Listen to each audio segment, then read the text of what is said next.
这个霸凌的事件嘛，探到交通部所属的国营事业。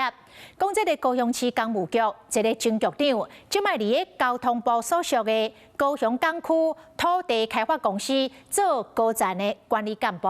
讲这位高层伫个办公室定定瞪伊瞪到大声嚷，嚷到甚至有大不倒的同仁爱去看身心科。这位高层佫会呛讲，伊是为市政府来的，唔知咧晓摆啥。伫咧机会接受咨询，捌做过高雄市工务局长，落尾伫咧交通部国营事业担任管理高层，不过员工控诉伊讲话拢歹声少。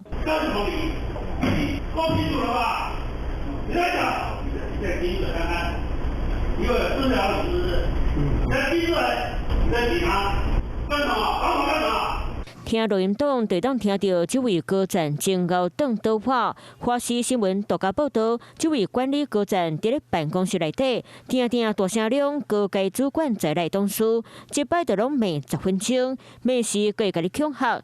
真侪员工拢惊到爱找医疗协助，都想找正规管道申诉，万不互人出门过。有几个同事确实，身体有身孕，然后或者是说他刚生完比较威胁性的言语的时候，其实有一些同事也说，他可能会因为这样回家，他会觉得上班很紧张，那甚至有可能他需要再去就医，然后看一下身心科。讲到这件霸凌案的国营事业，就是高雄港区土地开发公司，由高雄市政府和港务公司分别持股49%和51%，其行政院人事协定，员工总数量上最20位人，另外再搁找30到40位约聘人员。消息来源透露，为去年7月到今年11月初，竟然有50位人选择离职。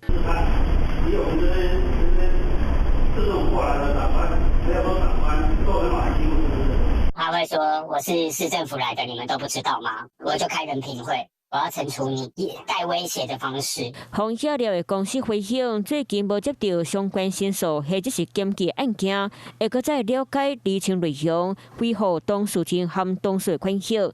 公司员工和外包人员拢总50位人，从业人员离职的人数敢若3个人。若是接到有人反映，就随开始调查处理。